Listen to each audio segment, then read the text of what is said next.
کن باتوں پہ جھگڑتے ہیں؟ ہم کن باتوں پہ لڑتے ہیں؟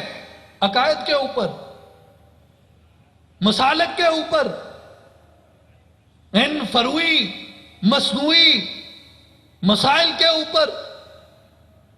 حضور نے کب تلوار اٹھائی؟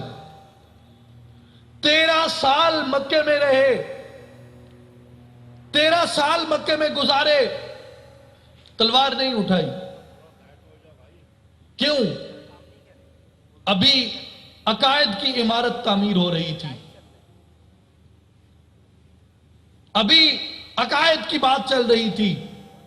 13 سال تک مکے میں جب تک عقائد کی بات رہی، حضور نے تلوار نہیں اٹھائی۔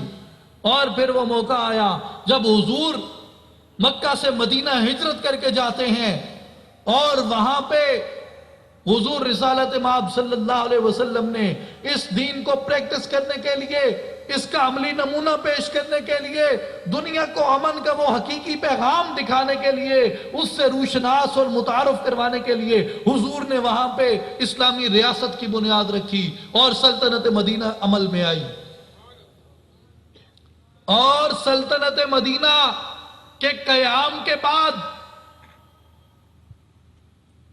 تحریری شکل میں اس دستور کے بعد جسے میثاق مدینہ کہا جاتا ہے، اس کے بعد رسول اللہ صلی اللہ علیہ وسلم آپ نے تلوار اٹھائی۔ اب دو مختلف چیزیں تھیں۔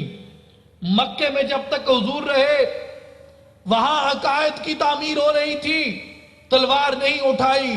جب مدینے میں آئے یہاں نظام کی تعمیر ہو رہی تھی، یہاں پہ حضور نے تلوار اٹھائی۔ تو ہم کس چیز کے اوپر تلوار اٹھاتے ہیں؟ عقائد کے اوپر یا نظام کے اوپر؟ یہ فرقے کس چیز کے اوپر جھگڑتے ہیں؟ یہ مسالک کس چیز پہ لڑتے ہیں؟ عقائد پہ یا نظام پہ؟ عقائد کے اوپر۔ تو کیا کہیں حضور کی سیرت سے یہ ثابت ہوتا ہے کہ آپ عقائد کے اوپر ایک دوسرے کو لڑنے مارنے لگ جائیں، ایک دوسرے کو کافر کہیں، ایک دوسرے کو مشرک کہیں؟ کس نے اختیار دیا یہ فرقے تخلیق کرنے کا؟ نہ قرآن نے دیا نہ حدیث نے دیا۔ کیا حضور رسالت مآب صلی اللہ علیہ وسلم کے زمانے مبارک، جس کو ہم اپنا سنہری زمانہ کہتے ہیں، جس کو ہم اپنا اساسی اور بنیادی زمانہ کہتے ہیں، کیا حضور کے زمانے میں یہ فرقے تھے؟ جس دن خطبہ حجت الوداع ارشاد فرمایا جاتا ہے، اور جس دن خدا یہ بشارت دیتا ہے کہ الیوم اکملت لکم دینکم، آج دین مکمل ہو گیا ہے، جس دن دین مکمل ہوا، میرے مسلمان بھائیوں، میرا آپ سے سوال یہ ہے کہ جس دن دین مکمل ہوا تھا، کیا اس دن یہ فرقے تھے؟ اگر اس دن نہیں تھے، جب دین کی تکمیل ہوئی، تو آج آپ ان کا جواز کہاں سے لاؤ گے؟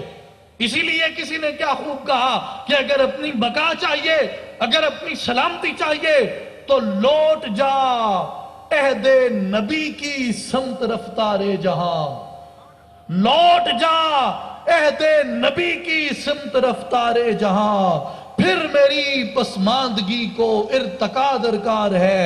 اگر وہ ترقی چاہیے، اگر وہ ارتقا چاہیے، تو یہ مسلکوں کی، یہ فرقوں کی جھوٹی زنجیریں جو ہم نے اپنے پاؤں میں ڈال رکھی ہیں، ان زنجیروں کو کاٹنا ہوگا اور آگے بڑھنا ہوگا۔